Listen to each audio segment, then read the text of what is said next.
Mirëmbrëma të nderuar shikues, mirë se vini në emisionin Prime Time në Kanal 10. Do të flasim në këtë edicion special të emisionit me ambasadorin e Gjermanisë në Kosovë, zotin Jörn Rohde. Welcome to Channel 10, Mr. Ambassador. Thank you, Mr. Rickson. Thank you for being here. We're going to start off with the elections. Obviously, it's been just 4 days that the second round of local election has been finished, and the European monitors have given their preliminary assessment. As usual, it's been a quiet and good elections. How have you seen it? Yes, I was observing the first round myself. I went around on Sunday too, and as the EU observer mission has said, well done, well administered, and democracy has won, and there's not much to add, a great degree of maturity, and I think Kosovo has fully achieved European standards when it comes to the execution of elections, whether it's on a national or on a local level. What does it say, again, about Kosovo's democracy? Like having elections since 2013, which are, like, maybe comparing to region, are very well organized, and we've been saying, everyone congratulates everyone just a few hours after the results. And the results come very quick comparing to some other states of the region.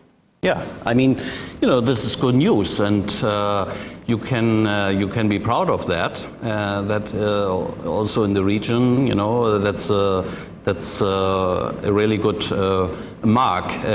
I mean, the only thing which the EU has also mentioned is in the past, recommendations were made which have not been implemented. I think it would be advisable for the government to take these recommendations serious, because it increases and further develops transparency, whether it's election financing, what kind of rules, whether you obey rules, enforce them. I mean, there was a lot of canvassing outside the official date, no?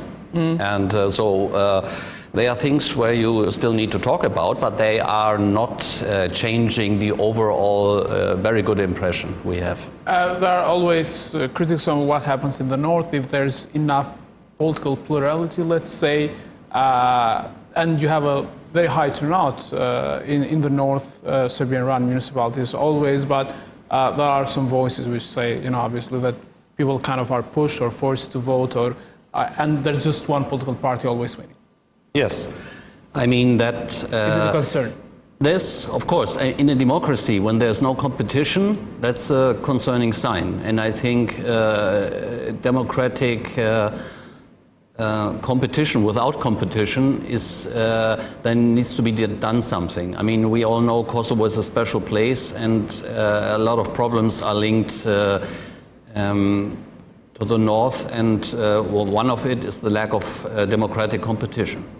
Now, talking about elections, there were elections in Germany this fall, and the new government is going to be created, I think, very soon, right? So is there anything going to change in Germany's approach towards Kosovo? The good thing about Germany is sometimes, I like to say, it's a bit boring, but very reliable. So my short answer would be no, there's not going to be a change in our approach to Kosovo. We are a steadfast partner of Kosovo, and whoever is forming the government is the parties who are now talking about a coalition, which is hopefully finalized beginning of December. The main approach will not change. There might be always nuances, but the main approach will not change, and I think that is a good news. We will stay very committed to Kosovo, and we will continue to be a very reliable and good friend and partner. And obviously for Kosovo, Germany's friendship is very important. The biggest EU nation now, the most important partner within EU, which Kosovo government and authorities expect to help, especially in the Euro integration processes. Yes, I mean, we are, as you said, by population, we are the biggest country in Europe, but we have special relations. I mean, the size of the Kosovo diaspora in Germany, it's almost 500,000 people. It's growing. We are almost, I think, Kosovo, 44% of remittances for Kosovo derives from Germany. We are your biggest trading partner, biggest foreign investor, and also as a donor, the biggest bilateral donor together with the US. So we have a special relationship, and we want to continue to support it, especially when it comes to the EU path. Which is something that Kosovo wants very much. And where do you see Kosovo right now in this process of integrating into EU? At what stage is Kosovo? I mean, I don't have to talk long about this here. We have the recent EU report for all the Western Balkan countries, and Kosovo is no exception. Every year you have marks in the report, and of course, there are a lot of points made. It's still a preliminary stage, and but since the EU, as Kosovo is in a process, you just have to do your homework, and then you will see results at some point. No? Sometimes also we need some time to do our homework, and before you ask me that, I would come to the question of visa liberalization. You know what I'm going to ask next, yeah. Yes, and that is my minister was here in the end of April. He has spoken with the president also publicly, underlining also when the president was recently in Germany, in our view, Kosovo has fulfilled all the responsibilities to achieve visa liberalization. The Commission has said that there are some countries who are still skeptical. Last week I was appearing before the Foreign Affairs Committee of the Parliament, underlining again, for us it's overdue that visa liberalization comes, because I understand that especially young Kosovars feel trapped, and it's not fair. So it also undermines our credibility, so it's overdue. And we work in the EU to convince our skeptical partners, but I also usually speak to the Parliament, I speak to ministers. Please engage heavily with those skeptical partners that they move, and that visa liberalization is achieved rather sooner than later. That's what my point is, like, do Kosovo institutions rely on Germany to convince the countries which have doubts about this decision? As a leader of European Union, can Germany try to convince those countries better than Kosovo institutions would do? No, I think it's, there's no one silver bullet here. You need to work on both ends, because you want visa liberalization as much as us, but you are the first benefactor. So you also have to do your work, because you are the best ones to convince those skeptical countries that the conditions are set for that. And that's simple lobby work. I mean, in that sense, the situation, as I said, also in the EU, we have to also keep up our credibility. So we are trying to convince our partners, but Kosovo has to do that too. I remember 2 years ago we had a delegation from our Interior Ministry here, and after their visit, there was a lot of, they were convinced that the situation is right now. But is it's still confusing if there are still things that we have to do about, like, rule of law, having high-profile cases, finished, or is it the fear of some countries about, like, maybe a migrant wave or something similar? It's very difficult for me to judge other countries, but of course there's a domestic political agenda in some countries which sometimes complicate things. And let me just underline, you mentioned, Germany is the biggest country, but the EU, the good thing is the small ones are not being, let's say, bullied by the bigger ones. You see, I mean, we are very concerned about the stalemate between Macedonia and Bulgaria. It's also overdue that accession negotiations start. But you can see that even if 24 countries are on one opinion, it's very difficult to sometimes achieve progress. Because if it's just one going against, then in these cases, yes, there's unanimity. In other cases, you don't have it. But in these core cases, when it comes to accession, you have to achieve unanimity. But is it then? Do you feel the frustration of Kosovo? Not only Kosovo, but in this case, as you mentioned, North Macedonia and Albania, who were promised. I mean, North Macedonia changed its constitutional name just in order to start the accession talks, and then EU doesn't deliver. Yes, as I said several times, that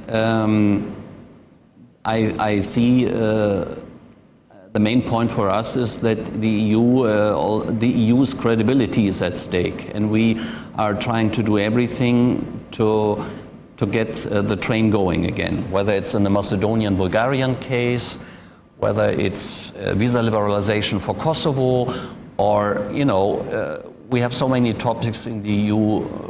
See the migration crisis. There is very difficult to achieve consensus on, whether to distribute migrants. You have the ongoing issues on Brexit, but there is no alternative to engage in dialogue, internally as externally. But then some say, as I think Prime Minister of Albania, Edi Rama, says, that then because of this frustration, you have these new initiatives like Open Balkan that Albania started with North Macedonia and Serbia, but Kosovo doesn't want to be part of it. Is it like, are these countries trying to send a message to EU for not delivering? In politics, when there's a vacuum, sometimes they get filled. And in a way, I would agree with you. It's a message, and that because there's frustration that some forums do not move forward because of controversies between some partners. So, Germany is heavily involved, and this is another example of our engagement in the region in the Berlin process. For us, Open Balkans, we don't see yet where the results are. But as long as processes do not undermine existing ones, we will not say, cannot be critical in it, because whenever there's regional cooperation, but the main point is you have 6 Western Balkan countries who are destined by geography and who should work together, because you can't change your neighbors. You can't change your family. So do make the best out of it. But how do you see Kosovo's sense of not wanting to be part of this initiative? Not just Kosovo, but Bosnia and Herzegovina and Montenegro as well. So is it like a complete process if like half of those countries are not part of it? As I said, it's very difficult for me to speak hypothetically. I haven't seen yet any concrete outcome of that Open Balkans. I mean, Kosovo, you mentioned Bosnia, you mentioned Montenegro. They have also voiced concerns about this initiative. In the Berlin process, you have concrete examples. I mean, just this summer, we had free roaming, a major achievement. We have the green lanes where we haven't achieved progress, partly because of the Kosovo-Serbia stalemate is, for example, on ID cards. No? And believe me, we are trying to push all stakeholders to move there, because it also sends a message into EU. If you can cooperate well outside the EU or not cooperate, it sends messages, and as I have underlined, the EU has, we are in a constant, there are issues also in the EU, rule of law, member states, there are also court cases there. So, regional cooperation is a good thing, and we want to promote that. But and it doesn't mean it's a substitute for EU membership. No, it accelerates EU membership. Good cooperation. I remember in the 1990s, the Visegrad cooperation between Slovakia, Czechia, Hungary, and Poland, which proved very successful prior to their EU membership. But if there is already a Berlin process which gives results, then why have Open Balkans? Yes, you don't have to ask me that. You have to ask the stakeholders that. again, I would tend to agree with you. It sends a message, you know, why is the Berlin process not moving? But there might be also other ulterior motives behind that, you know, in some countries. But in the end is, where do you move forward? Do you further, let's say, separate the countries, or do you bring them together? And when you have the situation now that 3 out of 6 do not agree, I don't see where it leads to. Whereas in the Berlin process, you have 6 around the table. And you would urge for these countries to engage with the Berlin process? Yes, we continue, and we have sent a clear message. I mean, the Chancellor was in mid-September in Tirana, where we, intensively talked about the Berlin process, also in the margins of the EU-led summit in Birdo recently. Mm-hmm. So, believe us, we stay committed here. But the stakeholders, of course, have to stay committed too. Now, talking about the Serbia dialogue, obviously the main topic we're going to talk is the actions in North. I want an opinion from you of what happened. It has to do with the agreements which were not implemented, like Kosovo side says that it was not implemented by Serbia, and then Kosovo government issued a reciprocity about the licensed tables. But tensions, again, Kosovo police being in North, how did you see it? How was the approach of Kosovo government? Mm-hmm. I mean, you described the recent results. There were tensions. There were also results. After the tensions, there was an agreement on the license plates. And for me as a diplomat, I like to say the glass is always half full and never half empty. So the agreement was achieved, at least now for 6 months, but there's a working group there. And where was the agreement achieved? In Brussels, within the EU-led dialogue. So my conclusion is, if you have other disagreements, please do it in Brussels, because that's where you sit together. And yesterday commented on Twitter on the last meeting, you know, it's good to have meetings, but it would be even better to have meetings face to face. I mean, the meeting in Brussels was face-to-face. Yeah, but not between the negotiators themselves. Mm. There were separate meetings with the EU facet. So it would be good, you know, if you talk directly. The talk is that coming from EU, a lot of critics here is like, does Kosovo government has to ask for EU to send its police in the north?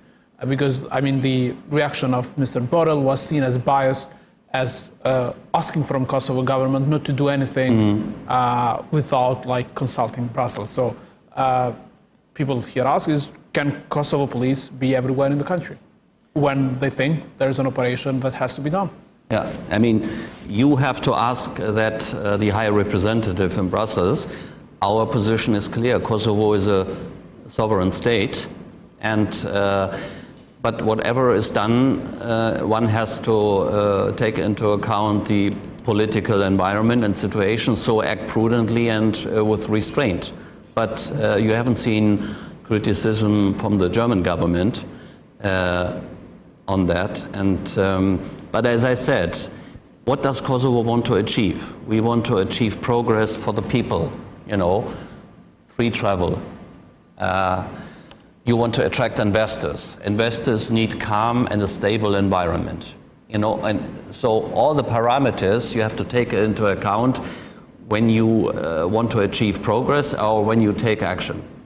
Now, about the dialogue, soon there might be another meeting of high level between President Vučić of Serbia and Prime Minister Kurti. Do you see any progress being made after what happened? Do you see really the engagement of both parties to reach an agreement? Mm-hmm. I saw the Prime Minister's statement today that he thinks that within his current mandate there will be an agreement. Yeah, there will be an agreement.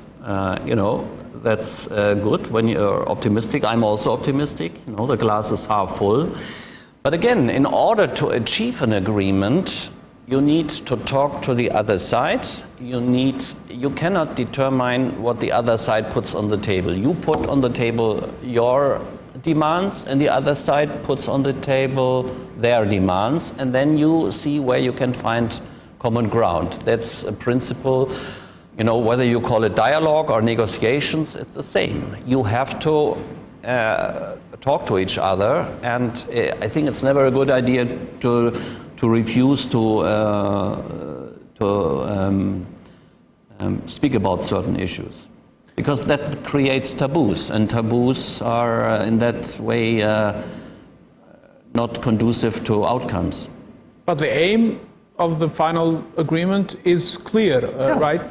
Recognition. I mean, I remember when my colleague in the Foreign Office recently gave an interview, and saying it would be it's unimaginable that any agreement would not contain mutual recognition, because the EU would never accept countries which do not mutually recognize each other. So it's clear. I mean, we accept Kosovo.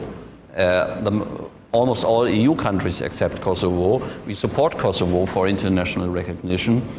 And, that's why we fully support you in your Euro-Atlantic path. But it is something Serbia is not willing to do, and they're talking about compromises, and obviously everyone knows that in a dialogue you have to do compromises. So what can Kosovo do or should do to gain recognition from Serbia? Or whose job is it to know? Like, is it the facilitator to tell Kosovo what compromises they have to do in order to get the recognition?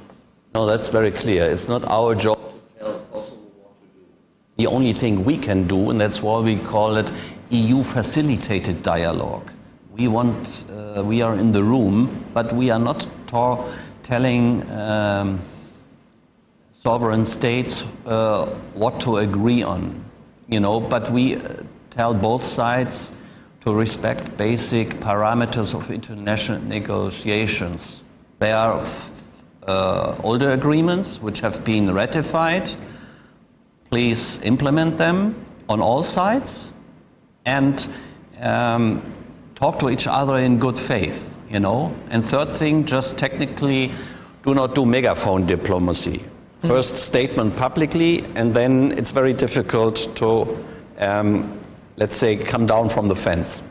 Okay, so Serbia wants the implementation of the agreement about the Association of Serbian Municipalities. I've had President Osmani here, and she said there's no way Kosovo is going to change its constitution in order to have the association as first agreed in 2013.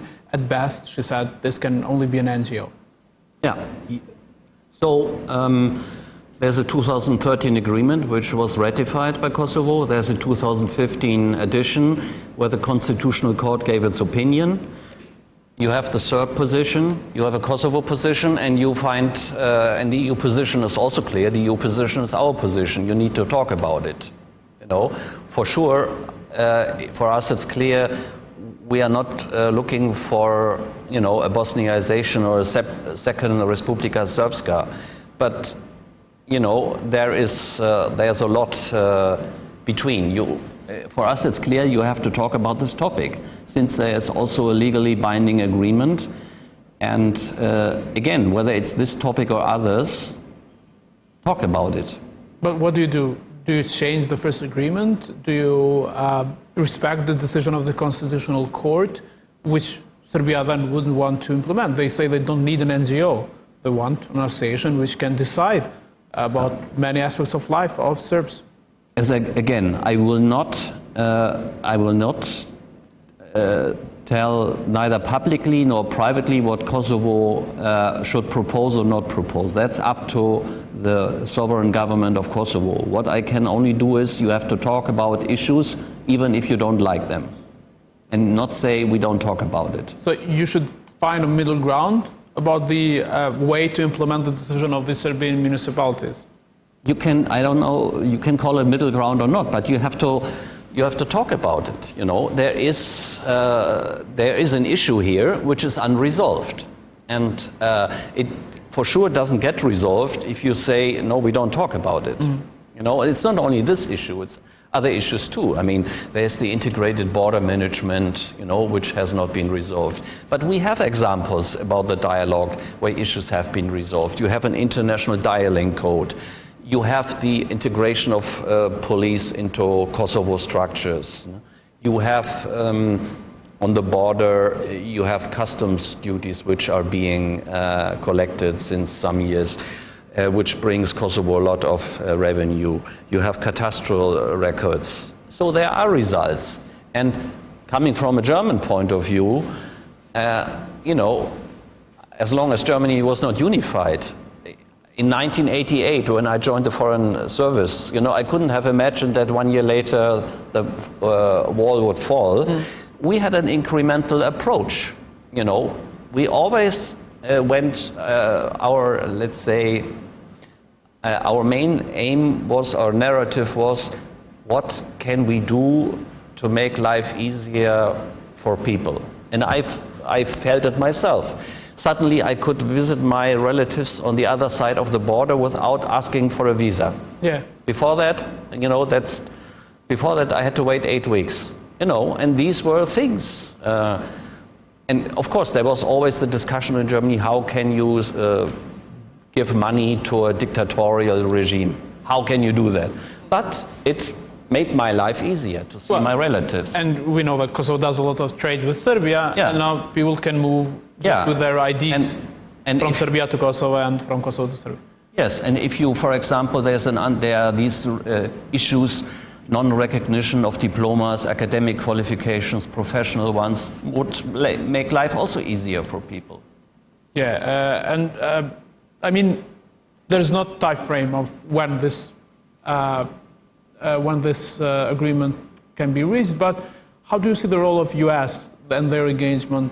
There's a new special envoy, Mr. Escobar, for Western Balkans, and obviously Kosovo wants U.S. very much to be engaged in the process of agreeing a final agreement. I mean, we want that too. Kosovo has great relations to the United States, to Germany, to the EU. And if we work together closely and we are your friends and partners, that's a good sign. And the last promising sign, there were some hiccups last year under the previous administration when the agreement on the license plate was reached. The US representative was also there. So there's a very close connection. I think it's good for the region, it's good for Kosovo, and I very much welcome that. And with the previous experiences, is it crucial for US to be involved? Because Kosovo wouldn't want any agreement reached without having some guarantees, let's say, from the United States. But do you see, obviously, there is a lot of change with the administration, the previous one of Mr. Trump and now the Biden administration, to approach of this issue? I mean, it was rather an outlier. The US-EU cooperation in the Western Balkans was always very close, except in the, maybe in the last administration. So what I would say, it just returned to normalcy, that we cooperate closely, because both of us have the aim, of stability, and both of us fully support the integration of the 6 Western Balkan countries into Euro-Atlantic structures. That is the aim of most governments, and especially of Kosovo's government. Do you see a growing Russian influence in the region, especially in Serbia and other countries, and how can that affect this Western push to have an agreement between Kosovo and Serbia? Yeah, that's why I think Russia increasingly acts as a spoiler in the region. And if the EU loses credibility, it's, there's somebody who rejoices, but it's not us, and it's not the EU, and it's not the US, So the best recipe against instability is a credible EU vision for the Western Balkans, but that, of course, depends on both sides. No? And that's why we urge our partners in the EU that whether it's visa liberalization or the Kosovo, the Macedonia, Bulgaria controversy is being resolved soon, so that we can start accession talks, because that is where most of citizens want. And what I don't want is more citizens voting with their feet and leaving, and the countries becoming also demographically more precarious. We all know how the demographic situation looks in this region, whereas Kosovo still has the best outlooks of all countries. Talking about regional impact, we've been watching closely what's happening in Bosnia and Herzegovina, and Mr. Dodik of Republika Srpska wanting to engage with his own army. There were talks about possible sanctions against Mr. Dodik from Germany if EU doesn't agree. Yes, this Monday there was a discussion, I think, in the Foreign Affairs Council.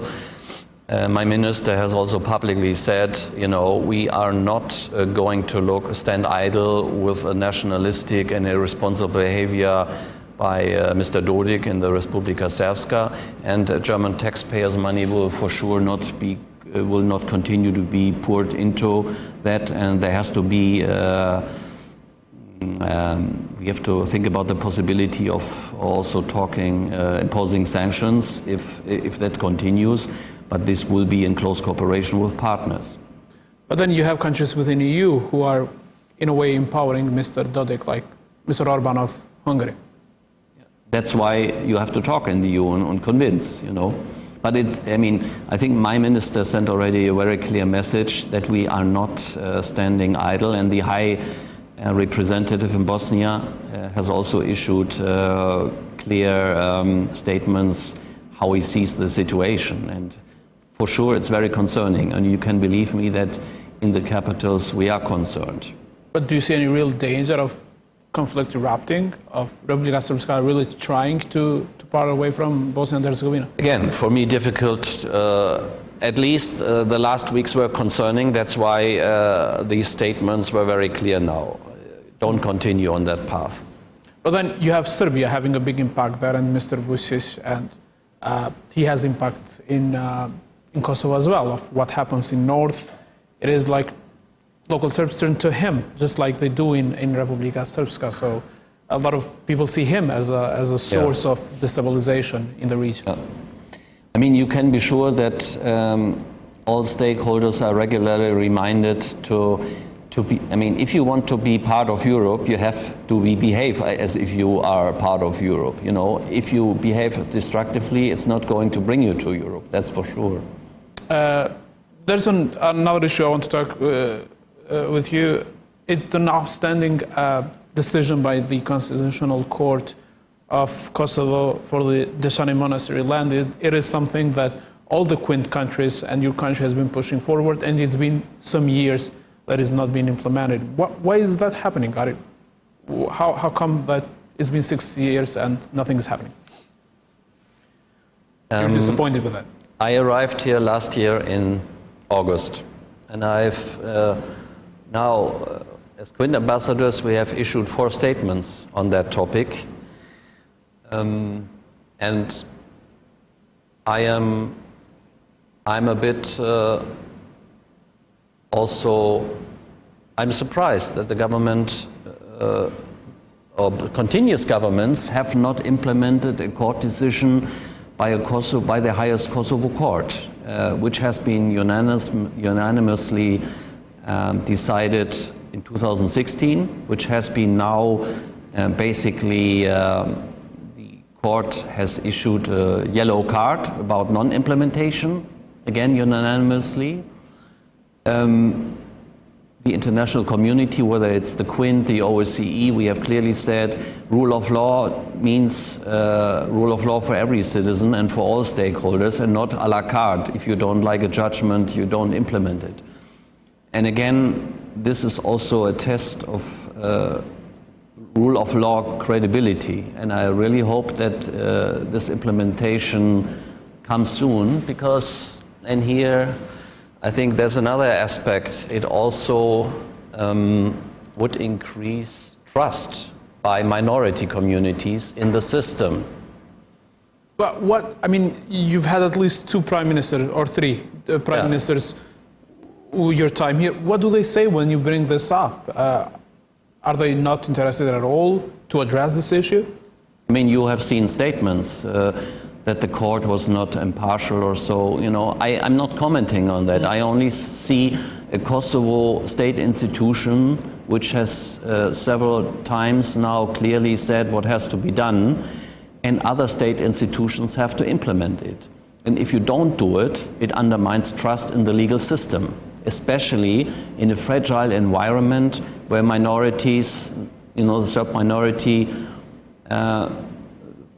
feels maybe unjustly treated, or the Serb Orthodox Church. Plus, it has an effect on those who use that example in Serbia to say, look, you can't be trusted, you know. So I think it's very important to also for the inner Kosovar, you know, this is a domestic Kosovar problem. It is not a foreign problem. You don't have to deal with anybody. You just have to do it. But then this was used to put Gjermanisë in a list of endangered sites in Europe. But that is an NGO who did it. Yeah. This is not a state institution. So, but I mean, for me, you know, again, this is a typical example how everything which is where the controversy becomes overloaded with political implications, you know. And I would say an implementation of a judgment which has been issued by a domestic state institution, the highest court, if you implement it, it would take the oxygen out of the controversy and, you know, and then move on. It's about 40 hectares of land. Have you had the chance to meet the mayor? Yes. And he's been re-elected. You probably know that. I've seen us re-elected, but again, often it's not a good way if stakeholders have a la carte approach to rule of law. I also, you know, in Germany, we also had judgments by courts which we don't like, too lenient, wrong. You know, I remember in the 90s, the German Constitutional Court decided that expropriations which happened under Soviet rule are legal. All expropriations, which was thousands of hectares of land and buildings. A lot of people were unhappy. But in the rule of law, you implement judgments even if you don't like it. You know, that's the supremacy of the law. Do you see anything happening soon, or is it that Kosovo institutions fear the reactions? Maybe there will be tensions, protests of people close to the Ndishani monastery, which can make things worse? That you have to ask the government. For me, it's a simple question. You need leadership to implement the rule of law, even if it's not in the first sight popular. But as I tried to explain, you know, in the medium term, Kosovo is the winner because you establish trust in institutions, especially within the minority communities. Now, at the end, just if we can, like, about, again, Kosovo-Germany relations and your presence here, your embassy, the work you do here, like, what's your top priority? What do you engage most with? Of course, I mean, we deal a lot with political issues, dialogue. You know, Germany as a strong partner of Kosovo, we have a vivid interest that this topic moves forward, establishing further Kosovo's status as a sovereign country. But of course, I'm also very much, because people want to live better. They want a health system, they want good education, they want a better environment. The EU and also Germany, we are in the midst of an energy transition. When I live here, and like you, we see that the coal is not really the best energy. You know, we try to help Kosovo to transit to a green future. That takes time. Germany still has coal too. But do you see Kosovo committed to that? The government is now contemplating about the new energy strategy. I mean, there's no way. If you want to move into the EU, there's a Green Deal. You have to transit from fossils to renewables. It just, the question is how long it takes, no? Also in the EU there are big discussions because it's a painful process at some point. And Kosovo, I think, is over 90% from fossils, so it'll take time. But the other point is, as I said, make life better. We need more investments, foreign investments. For that, you need a stable environment. The good thing is, in the next 3+ years, Kosovo doesn't have any elections. So the government... We don't know that. We never know that. Yes. There might be some new. I'm now arguing from the legal, from the legal framework point of fact. So the government has an absolute majority. It should use it and implement an agenda which is very ambitious. Strengthening rule of law, fight corruption. If it's successful, it automatically increases foreign investment. And I see already very encouraging signs. When I see the statistics even to 2019, there's an increase of German FDI overall, but German FDI, let's say, first 6 months this year compared to last year is 50% more. Our trade is going 40–50% higher. As I already mentioned, the remittances. So that needs to blossom further. There's a lot of improvement, and I know that there is still migration from all countries, also from Kosovo. As an ambassador, what is good for Germany is not necessarily good for Kosovo. So what we also very much support is circular migration, that people who have emigrated come back, invest here, build a living, but for that to be sustainable, you need to improve the education and health system. Now, I know that you're a diplomat, and all the diplomats have to be very, very careful for what we say, but I've seen you on Twitter, you're quite opinionated, let's say. So you've been reacting about Kosovo boxers not being allowed to enter Serbia, or the anti-Semitic remarks of Mr. Erakis when the things happened in North. Yeah. Can you explain that? No, I mean, when somebody uses a Holocaust, let's say, comparisons which are totally inappropriate, that's always a red line. You don't do that, whoever it is. And so that is a clear, that explains my remark. And